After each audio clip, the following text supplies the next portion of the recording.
So it is being recorded. We'll send out a recording link as soon as it downloads after the live session. One thing we want to ask is that people keep their mics muted if you're not speaking, just so that we don't get a lot of background noise if you're typing or your phone rings or your dog barks. It'll keep all of that kind of to a minimum. We have 21 people signed up today, so if everybody comes and everybody has their mics on, it's going to get rowdy really fast. Okay,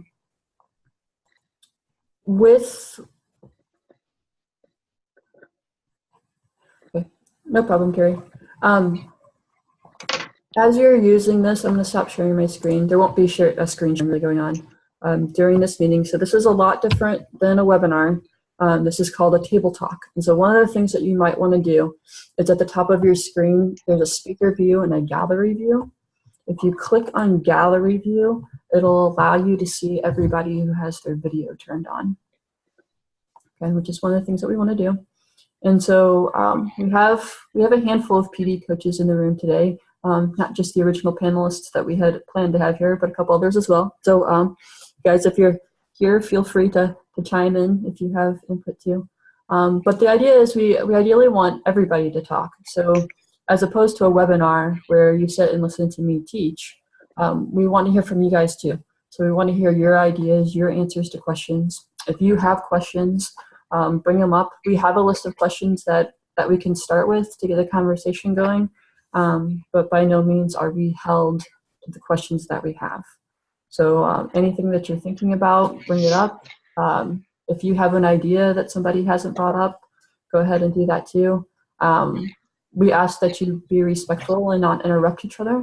So, let somebody finish talking, let them, let there be a little bit of a silence pause, and then step in and bring up, or you can even raise your hand, right? We can all kind of see each other. So if you want to raise your hand, we can call on who's going to speak next and kind of regulate it that way. Hasso is raising his hand now.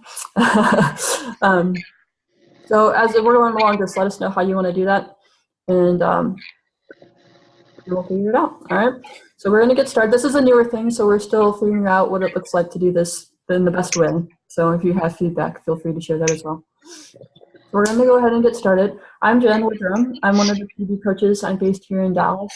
Our kind of assigned PD coaches for this is Michelle, who's to my upper right-hand corner, who's waving, and she's in Nebraska. And also Doug Campbell, who's down and to the left right there.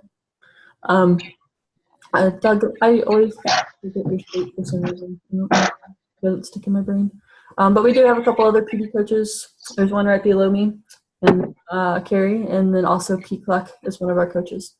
So please don't let us monopolize conversation. We want to hear from you guys. So before we get started, are there any questions that you came to the meeting with, that you came here thinking, this is what I really want to talk about?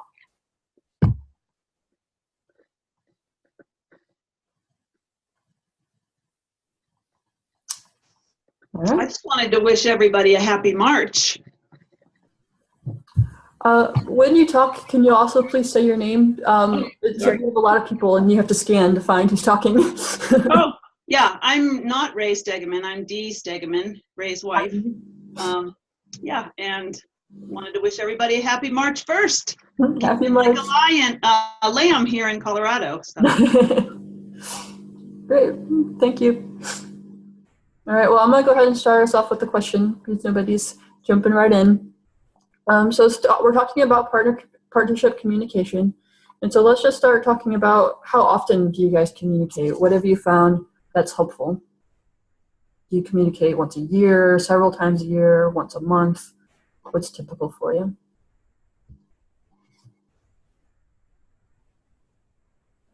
Probably also open that up, and what kind of communication are you talking about? Is it newsletters, or is it thank you notes, or all of the above, videos, that sort of thing? All of the above. How are we communicating? My goal. Oh, go ahead. No, you go. Okay. My goal is to communicate to every partner every quarter. I've been with a handwritten note, so I'm falling pretty far behind in that, but that's still a goal, and I do that as best I can. The other thing that I do is I use MailChimp fairly heavily to send out what I hope are things that fill just the computer screen. So the entire thing is on your screen when you open it. And it usually has a picture and a little paragraph or two. Generally, those are just ministry updates. As often as possible, they feature cute photos of my 5-year-old daughter. But they're just ways to let people know that we're still out here kicking and screaming and alive, and to stay in touch. And what I find is that not every time, but frequently those MailChimps, people will read them, and then that will trigger a response back to me. So they just reply to the MailChimp saying, hey, did you know, or, this just happened to us, or we're going to be in Colorado, or whatever. So it serves as a little spark for email interchange from time to time. So I think we email about 500 people on our MailChimp, and I probably get 0 to 6 responses every time. So it's not that overwhelming. And it's also not that hard once you get in the groove to slap a MailChimp together and send it out. Did you say how often that you send the MailChimps? I think I probably send one every month or two. I also send them around events that happen here. So if something happens that we think people would like to know about, I can use them to say, hey, an event is coming, please pray.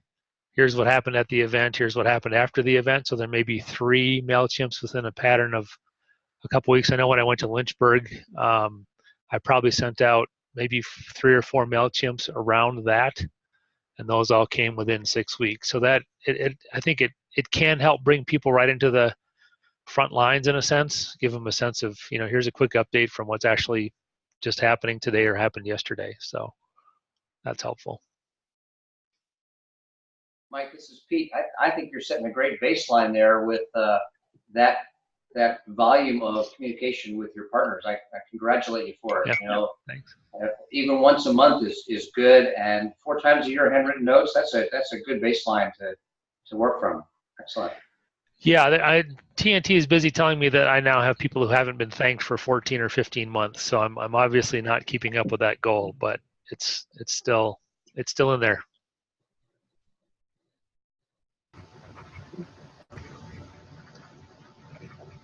Paso in language software, I'll be honest. I'm doing pretty well if I think all my financial partners every 2 or 3 years. I also use MailChimp just like you, Mike. Good, yeah. Although I've found that not everyone opens them per their click tracking, which could be people's privacy. But I think Gmail will often filter those into the promotions tab where some people never look. So I'm thinking about sending out, I send it myself using a proper email client. So that'll increase its chances of actually showing up in people's inbox, and see if people respond better to that one. What do you mean by proper email client? Oh, either the Gmail webmail or using Thunderbird or Outlook, so I can use a mail merge and actually put people's names in there in the message body. But something where I'm doing the sending and not a robot, so that the recipient's email program doesn't say, oh, a robot sent this, you don't need to look at it right away. Do we have any way to know if the robot is putting our MailChimps, doing that? Or So MailChimp it sends out mass emails. That's what it does. And so that's why Google recognizes MailChimp and puts it into the promotions tab. What we've had a lot of members do very successfully is just communicate with their team that this is the way that they're sharing their updates and to check their promotions tab. You can also drag the email it to the promotions tab and stick it over in primary. So it's really easy to communicate with your team that that's what's going on. The problem is if you don't communicate that at all.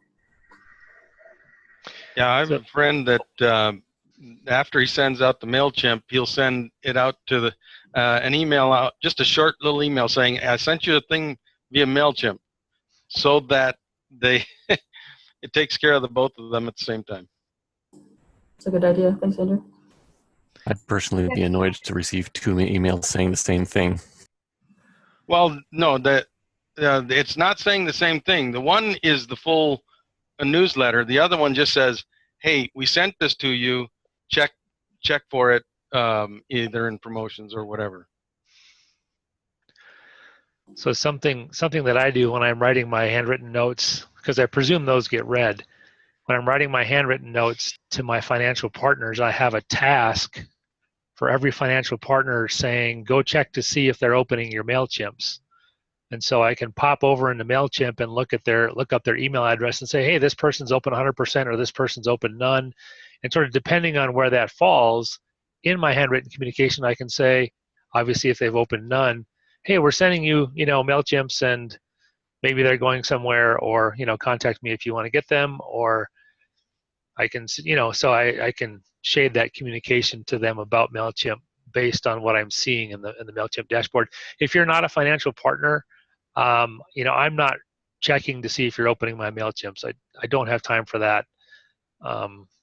It just isn't going to happen. But if you are a financial partner, this is another piece of how I want to stay in touch with you. So I follow up in my written communication as to what's going on with the MailChimp communication.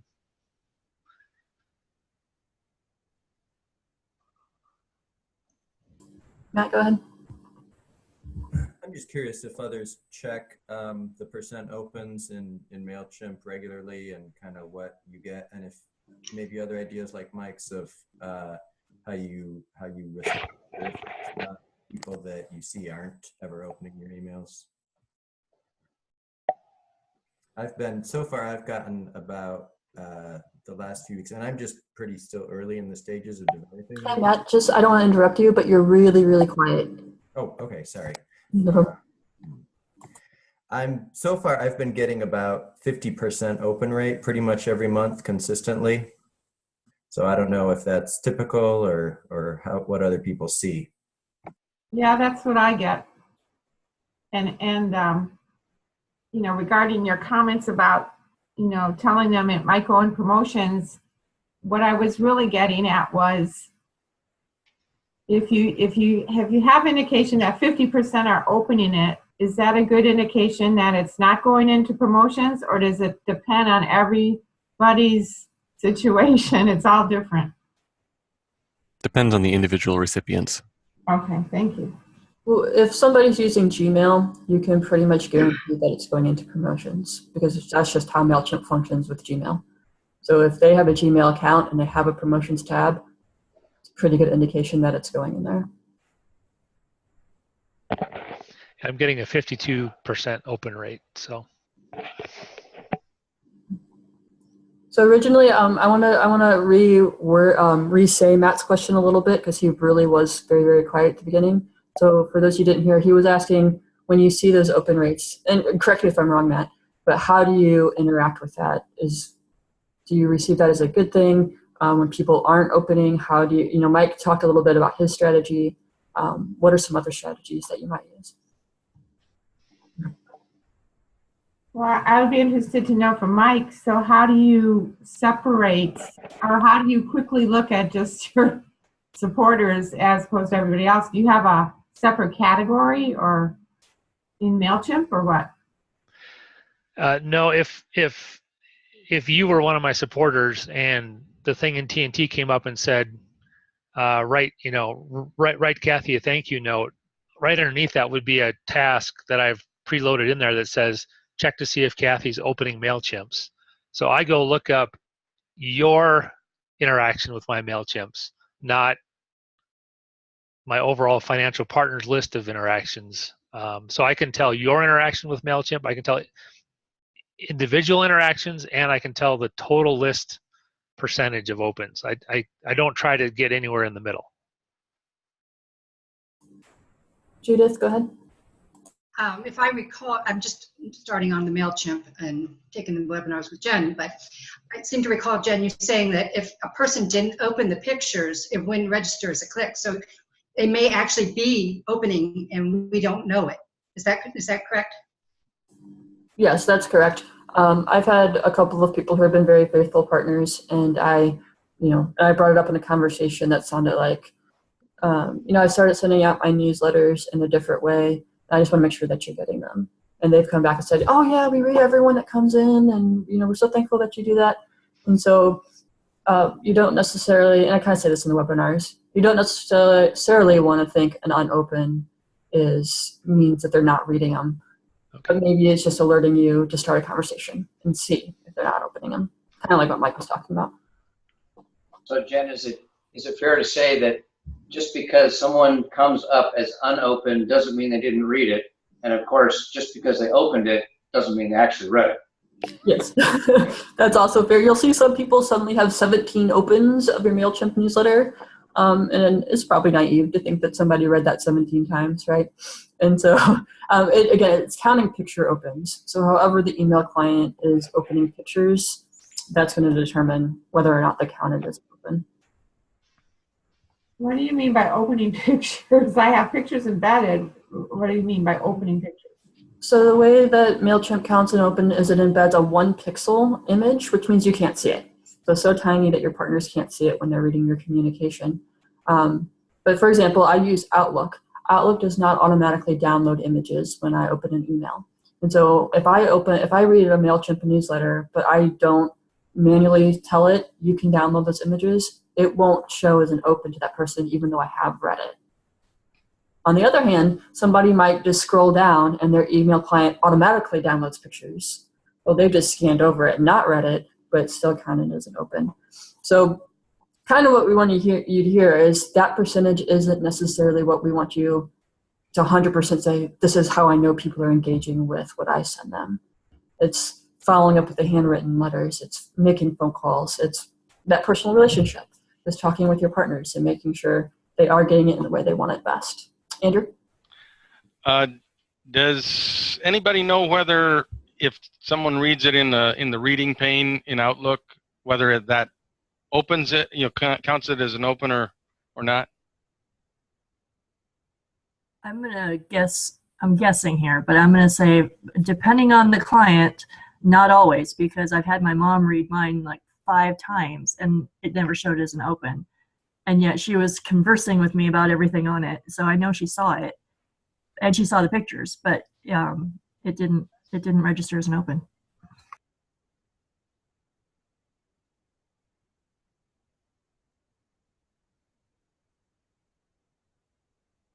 This is Emily Etef, and you can't see me because I don't have a camera on my computer. But we were on the phone maybe 2 or 3 weeks ago with Ian Xu of Prayvine, PRAYVINE.org, the new connection tool that Wycliffe told us about a few weeks ago. And his design for that is that there would be a facility for two-way communication with partners and others. So he said that people who've started using Prayvine have seen a much higher response rate than through MailChimp, people who were using MailChimp and then changed to Prayvine. So we haven't decided to go with Prayvine yet, but the way it works is you can send a newsletter out that way even, and it'll go to everyone that you've put on whatever. You can have several prayer circles, up to 600 in each prayer circle, and it will go to all those people. And then at the bottom of the email, there are buttons that you have pre-chosen. And one of the buttons can be, I'm praying for you. And another button can be to go on Prayvine and to write out a prayer that other people can amen or respond to. And so there are several ways for partners to respond. If they've already logged on to Prayvine and they can have their own login, then they can write a prayer. Otherwise, it's just simple responses.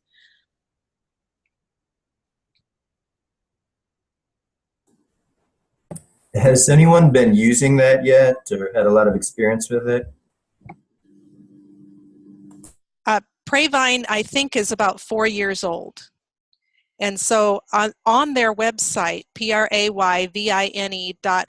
you can see Campus Crusade, I think InterVarsity, and a few other groups. And when you sign up for it, you don't actually sign up for it.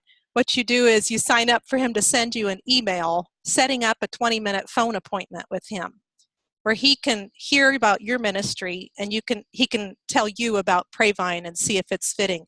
And he's still in development stages, so he's very happy to adjust it to people's needs. He's even thinking about a later product that is better for people in sensitive contexts.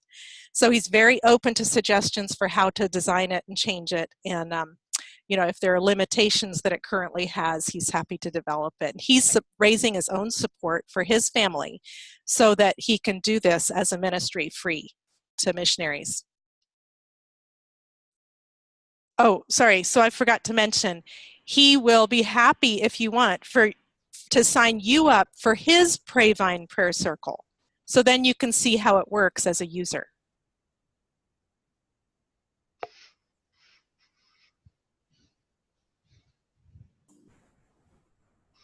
The only person that I've met who's used it is Jean Pedersen.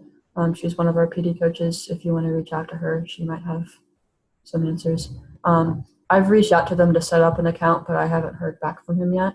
So I hope to eventually, we'll have to be on there soon. Thank you for sharing about that. So Jen, did you reach out recently? Mm-hmm. Yeah. Oh, okay. Okay, because he's really punctual. So, okay, good.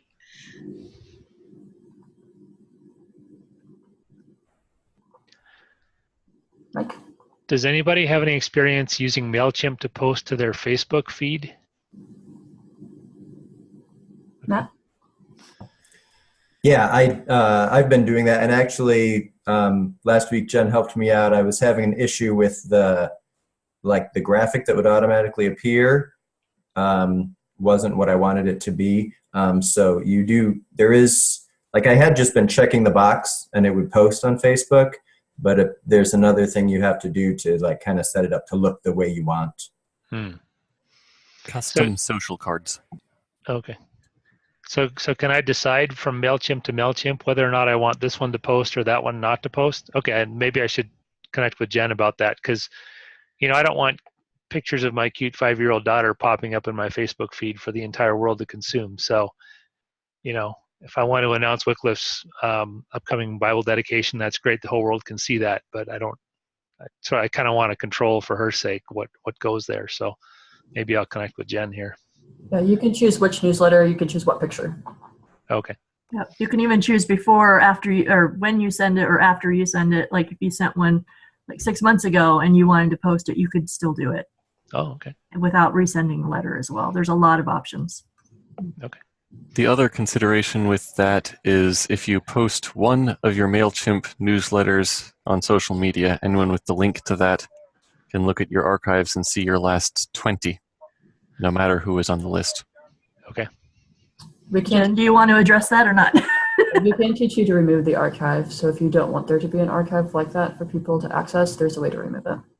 Again, just reach out to me. We're not going to do that here, but reach out to me if you have. Yep. You want to talk about that? Steve? Yeah, has anyone ever used any of the commercial platforms like Constant Contact or any of those for sending out? And do those go in Gmail's bad folder?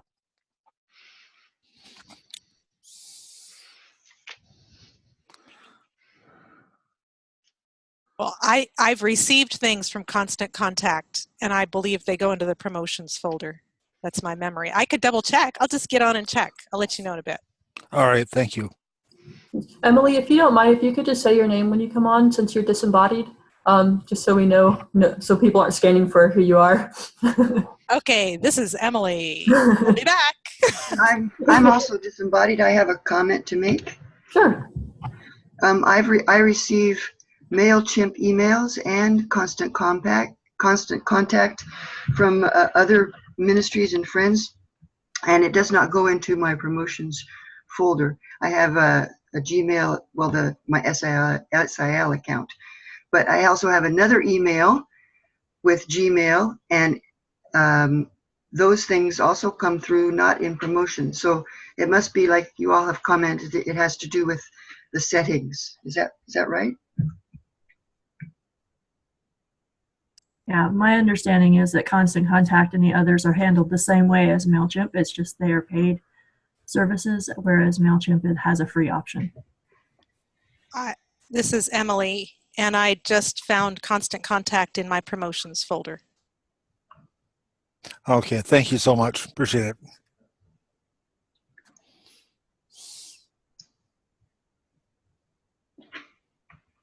It could also depend on how the individuals have trained the Gmail robot to sort their mail.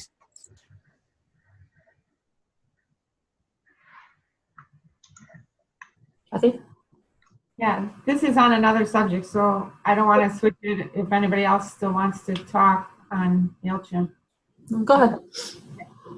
Yeah, yesterday in talking with my TPD coach, the topic of prayer cards, business cards came up. I'm interested in how any of you might be using those business cards if you have one, or if you favor it over a prayer card, or if you do both, or just what.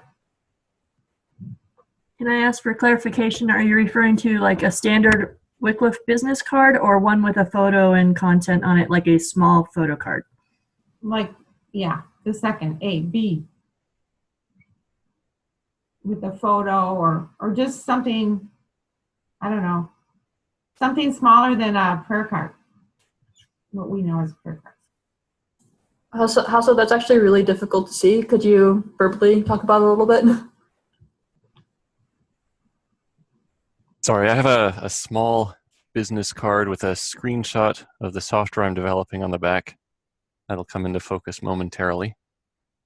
And then on the front of the card, I have my name and contact information. So that's something I can carry in my wallet and use as a conversation piece, and also give out my contact information. Do you do that mostly with for PD purposes, or do you use it for other I don't know what? Yeah, I had it printed mostly for PD purposes, but I've also used it in other people I've connected with.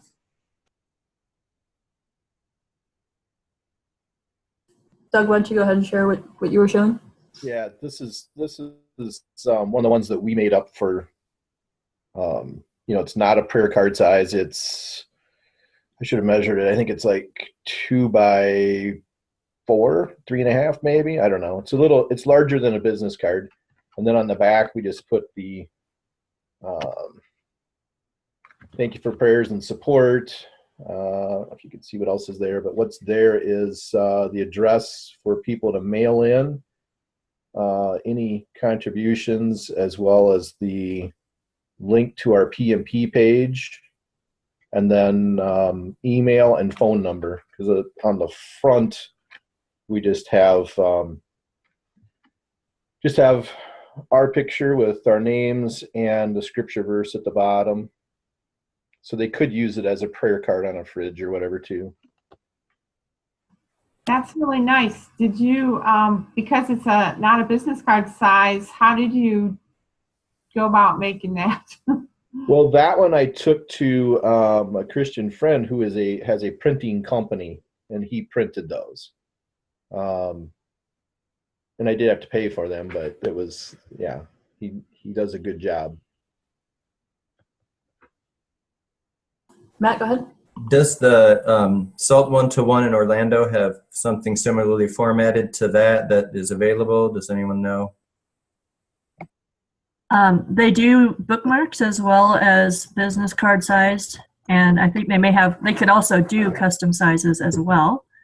I'm going to put on my PD coach hat for just a minute, and that is that if you are in a time of building your partnership team, I personally still recommend using the card with the tear-off response form, because then it gives people a really easy way to get back to you.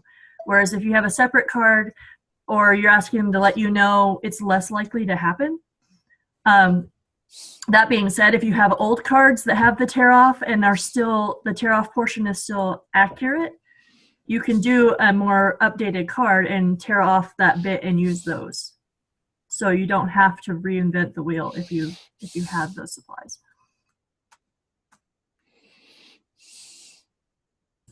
Another thing that I've done, I used Visa Print to do it, but it was still the size of like a business card. It wasn't much bigger, but it was actually a magnet, and so it had all my information on it. But it itself was a magnet for people to put on the refrigerators.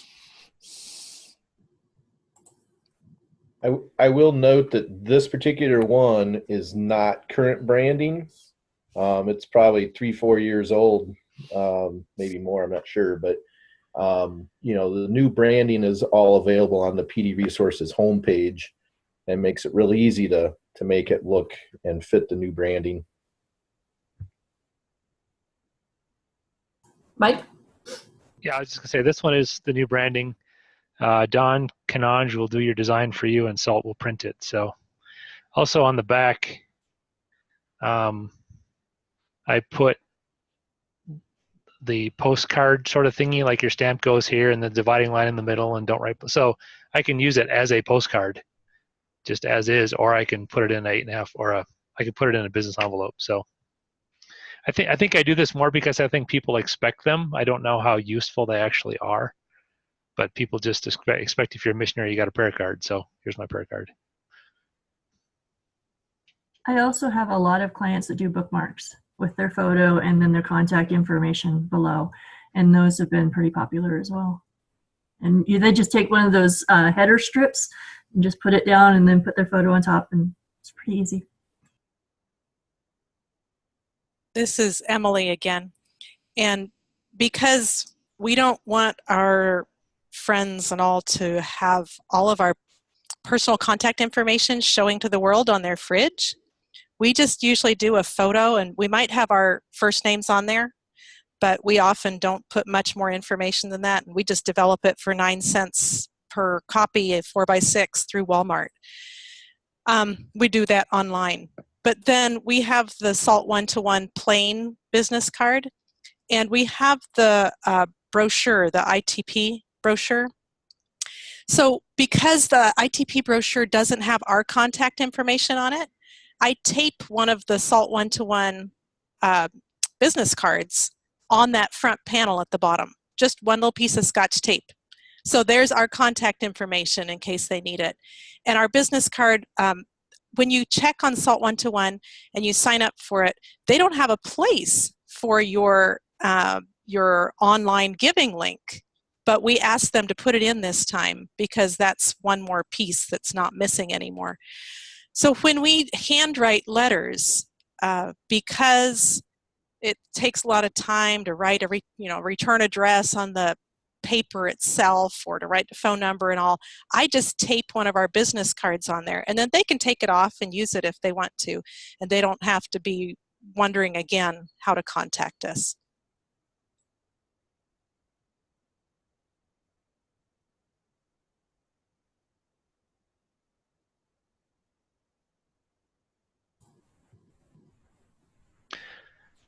Sorry, I think I fibbed. I had Don Canonge do the design for this on the front, and I added the back, and I uploaded it to gotprint.net. And I got 1,000 of these for about $45 or so. So they're about a nickel a piece, and I've got 1,000 of them, so I can scatter them to the wind if I like. We've been, some people, I think Michelle and Mike and maybe some others have been putting some info in the chat. I'll grab the chat log and send that to you guys with the recording of this so that you have all that information.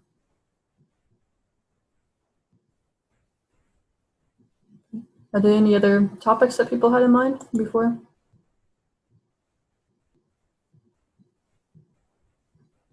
Okay, so let's talk a little bit about partner appreciation. How are we thanking our partners? What are some of the different ways that you've done that? What's gone well? What are you not sure is going well? That kind of thing.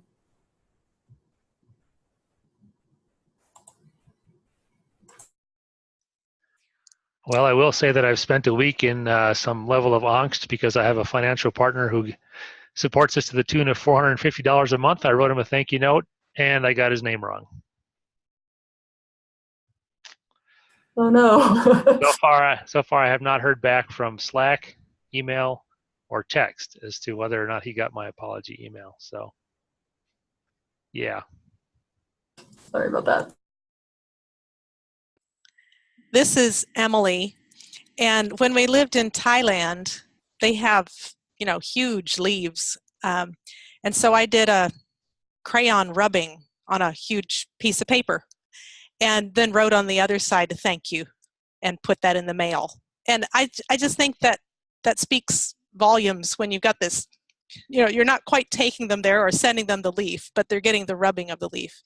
And then something we're in process right now, we've only given 2 out, is I wanted to share warm, heartfelt thanks. Okay, so I have all kinds of ideas, and this is the one where I took a piece of felt and my girls, my daughters, painted the word thanks on there, and then they got tired of English, so they painted some other language thanks on there. And then that cut out felt heart, they cut out a piece of fur. We went to the fabric store and got some, fake fur, and cut out fur in the shape of a heart, and then have sewn them back to back with a ribbon from the top, right where the heart goes into a V at the top, ribbon through the top, sewn those back to back and turned it right side out, and then hand sewn the last little bit. And that's what we're giving out for warm, heartfelt thanks. And I know one of those 2 who's received them. I've been in her home since then and seen it hanging on the lamp beside her reading chair. So that's kind of special.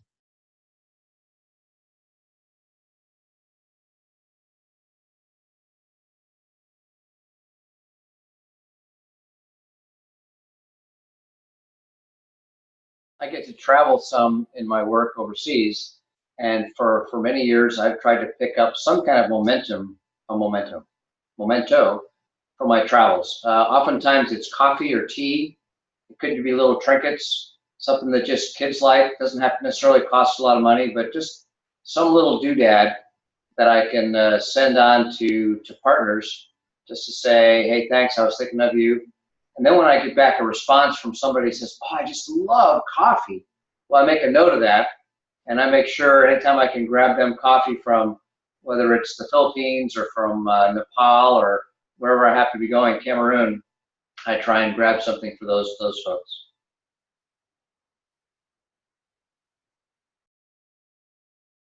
I don't know how many we have here that are stateside. Or state home assigned. In our area, we're in the middle of nowhere, like literally the middle of nowhere. And yet we have a very unique salad dressing and a really good honey. And those companies have little sample sizes. And so we can send those to our partners, or when we're visiting, leave them as a gift. And they're usually very appreciated. I don't know if any of you have done something similar.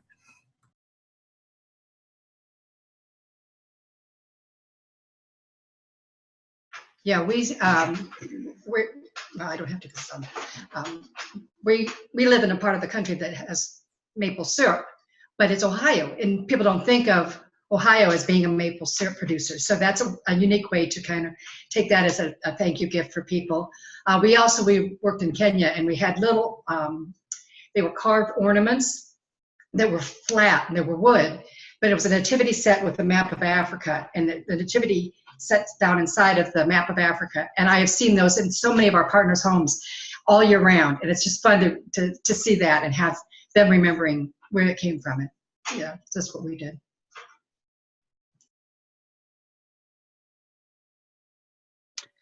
Dee Stegeman. I happen to think that Christmas ornaments are a really good option because they do get brought out every year.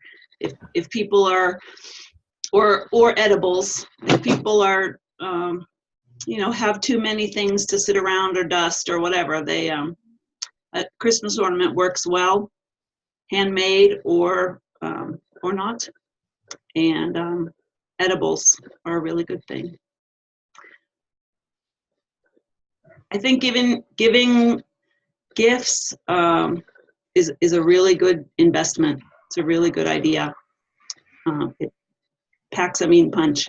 And I think too, we're really big on birthdays and anniversaries. So I know for some people it's really hard to get those things in the mail, take time to do that. But if you can find out the birthday, anniversary of people who are dear to you on your prayer list, then go for it. Very few people send birthday cards and Christmas cards and anniversary cards and stuff like that by mail anymore. So.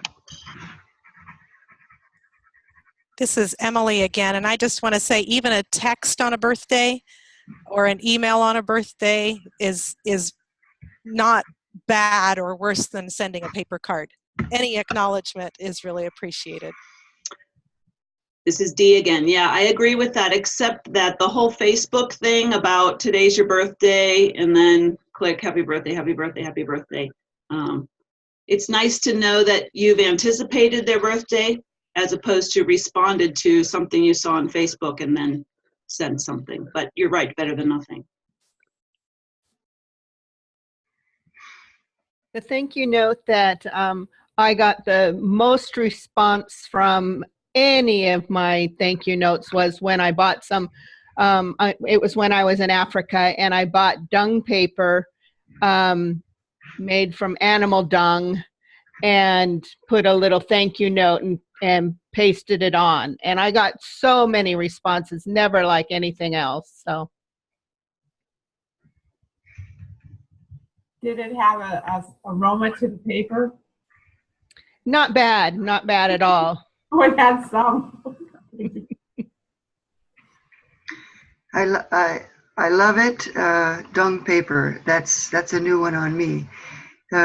I work in Africa, and I was able to get some hand painted. We commissioned bookmarks made from some local fabric, and then a local painter put some on, and I sent those to some supporters. And everyone who said they prayed for me or gave, especially my financial supporters, that was one thing that I've done. The other thing is special people who I know are cooks. I had a tailor make some aprons out of African fabric, and then he put on the words Chad on there, and they loved that. My supporters loved that. They were thrilled to get that, the ones that I gave it to. Thank you.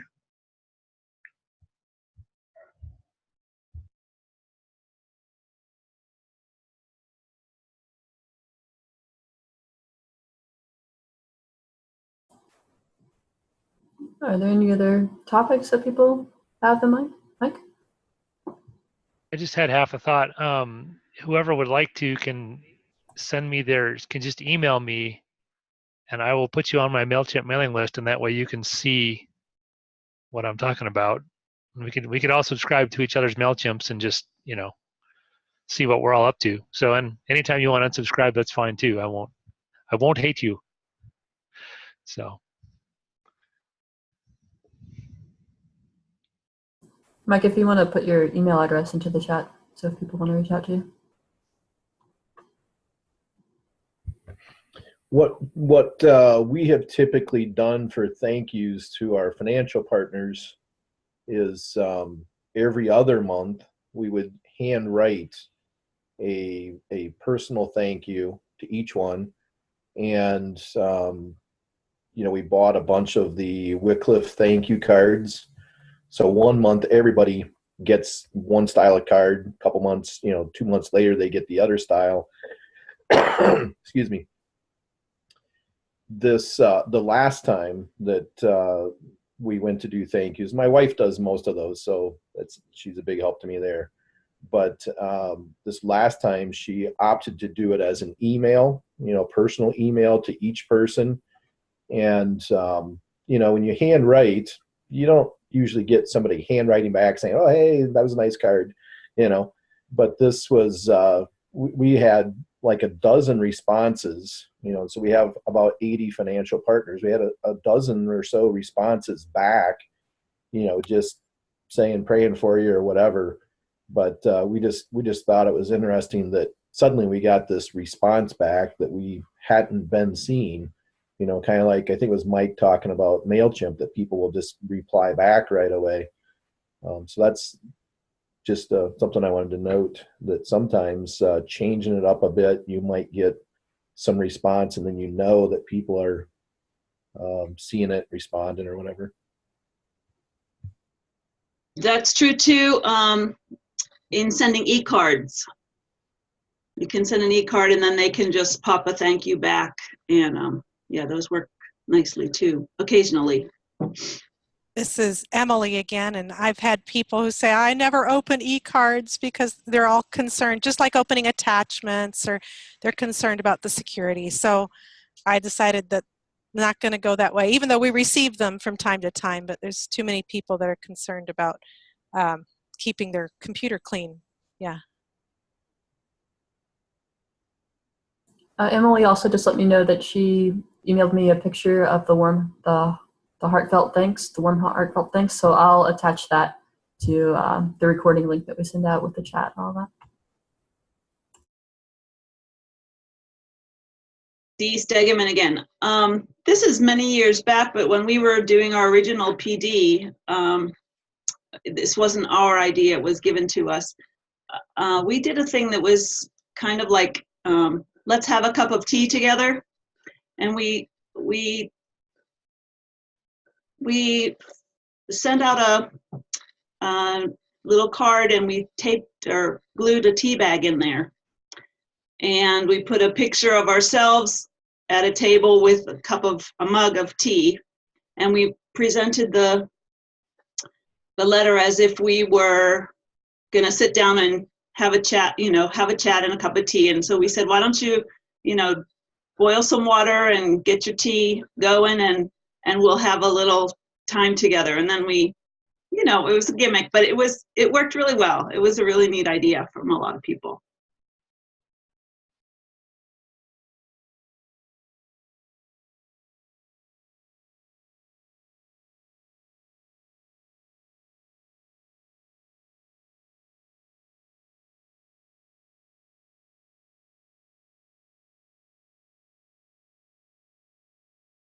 So I have a question, and that is, what things have you done that you've gotten the most response? We've gotten a few. We've gotten one from Emily, and we've got one here about the tea. What other things have you done in any genre? So it could be thank you, it could be newsletter, it could be anything. What have you gotten the most feedback from? What were you the most encouraged by the response that you got and what you did?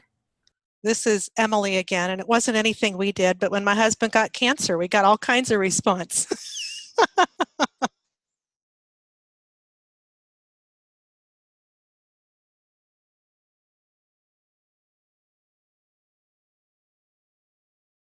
We're translators, and when we finished our translation, we wanted to thank the people who had brought us through that process. So we took the demo version of our translation and looked up specific verses, passages, sections that we thought would be good for gifting, especially pages that had pictures and things like that with a good scripture portion, and cut that out and put it into a frame of various sizes, either a full page or a little section, and sent it to everybody. And boy, that was a real winner. So, and it felt good to do that too. It seemed an appropriate gift. And so I don't know what you all do, but if you can think of something that pertains to the work that they are particularly supporting and can share that at a milestone time or whatever, that might work, might be something that they'd appreciate.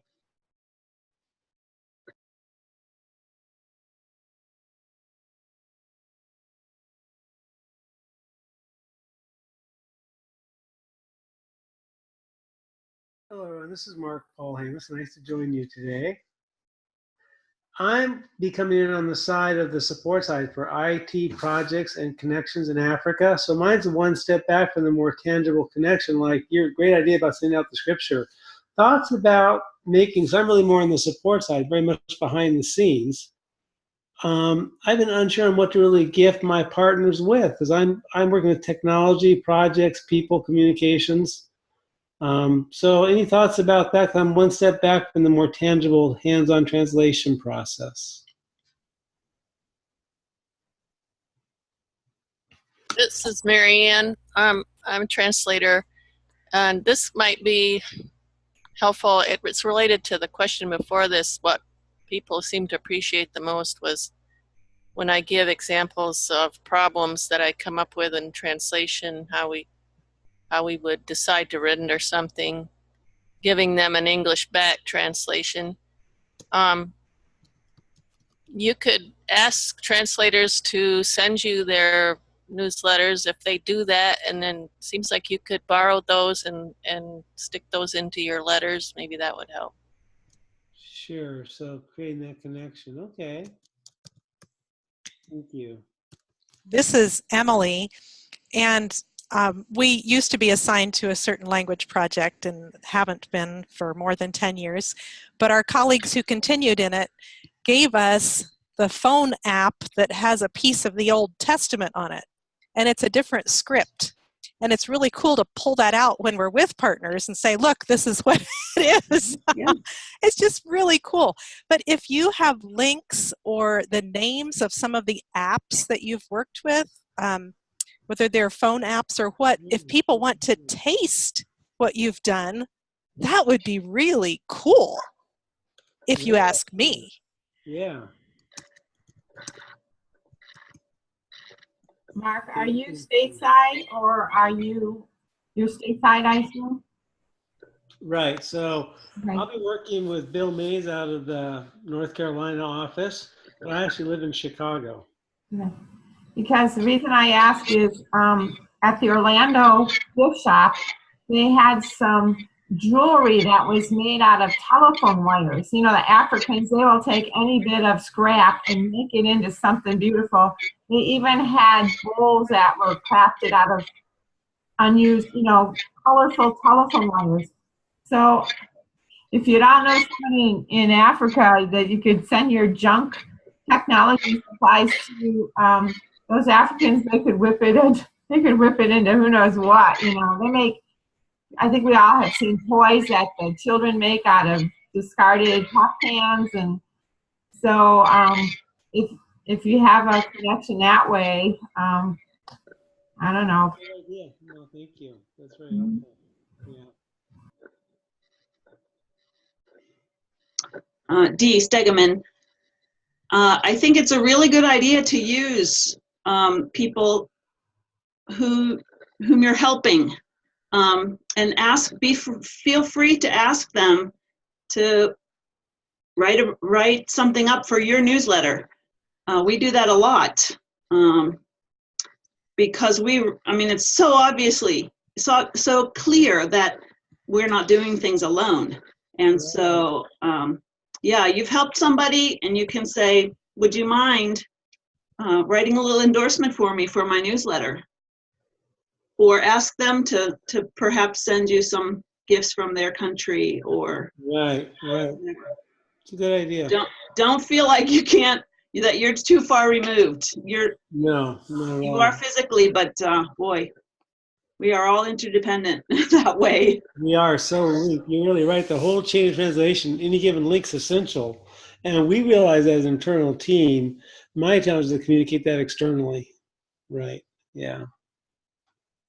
So thank you for the ideas, everyone. That's very helpful. The language software department keeps a Google Drive with positive feedback from our users and stories of field things. Yeah. So I suppose you could contact me, and I'm not sure if we're allowed sharing that outside of our department. I can do that. Why don't you, could you give me your email address? I'll do that. Okay, great. Thank you.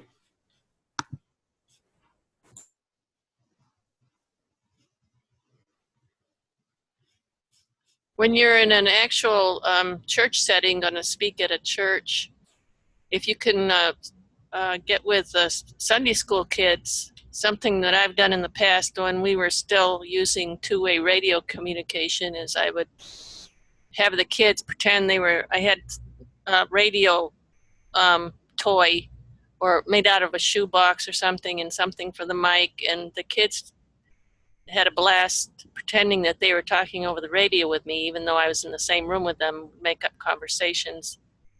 And you could do something with maybe along those lines with kids, with the computer, pretending to be at the computer.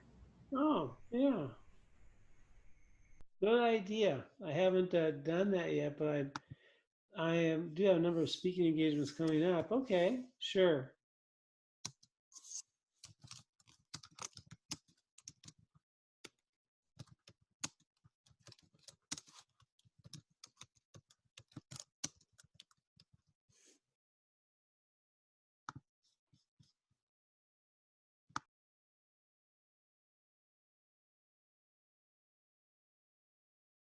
I wanted to just say, hearing here that so most of the people I work with are stateside, and so they're looking for the stories of the impact of the work they do for the next steps on, and hearing that those who are like the translators are highlighting the efforts of the people that are making their who write the tools they rely on. You know how much that helps. That's huge. That's huge to those of us who don't have our own stories to tell. And so I would encourage you, if you are on the front lines, be thinking of how could we advocate for those that are in our chain. And if you're thinking like the people chain type thing, that makes a really big difference. So thank you.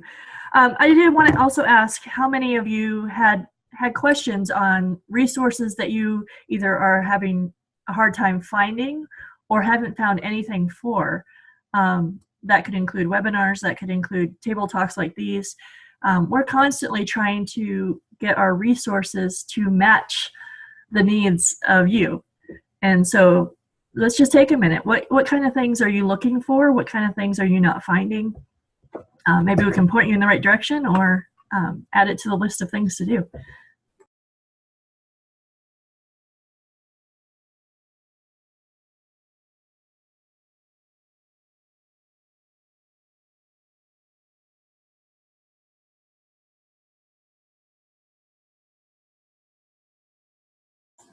If you end up needing a few minutes to think about that, I'm gonna end up sending a survey right at the end. I'm gonna put it in the chat to you. If you, I'm gonna go ahead and put it there now.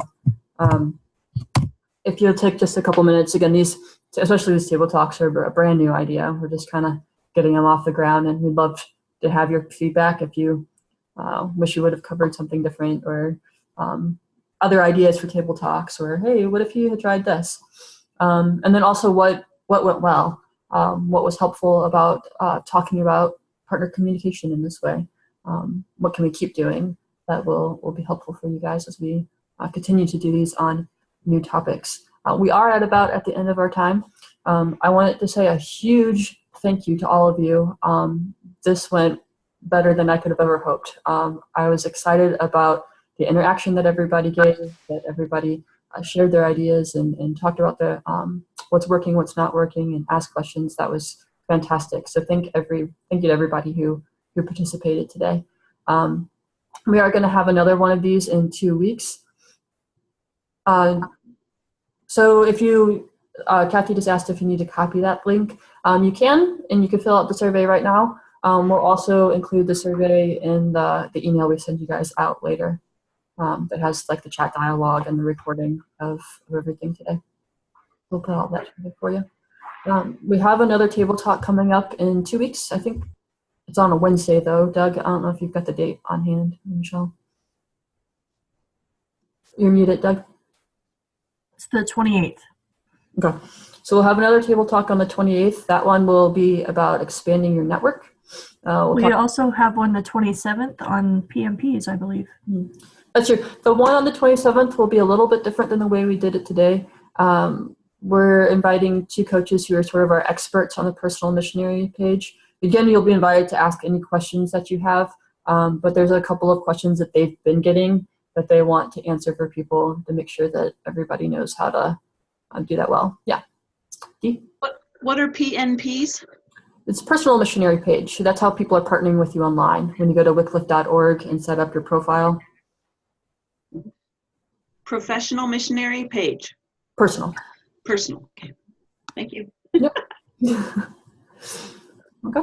So again, we will get out the recording to you. Feel free to reach out to me or any of the PD coaches if you have questions or need help. We're here to serve you guys. And if Doug or Michelle, if you have anything else to say, if not, we'll go ahead and pray. I think Judith maybe had a question there, or no? Okay. Thank you. Thank you, Dee. All right, well, let's just take a couple minutes to pray, and we'll go ahead and close out our time together. God, we thank you for this day. I thank you for every person who came today. I thank you for the ideas and creativity that you've given each one of us, and that you've given us a platform like Zoom that allows us to talk and do PD together.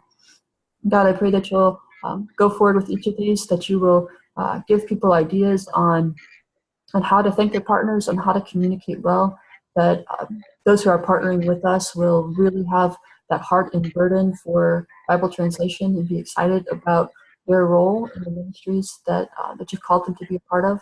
We pray that you would help us to make them feel appreciated, to communicate to them that they really are having an impact on what you're doing around the world. We thank you for each other. We thank you that you allow us to have this community to talk together. And we thank you that we can trust you, that you guide our steps. Amen.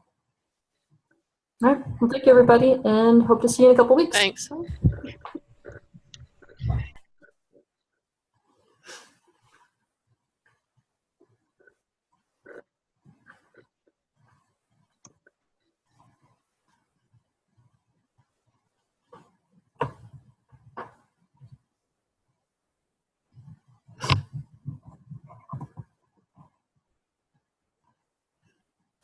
So that went well.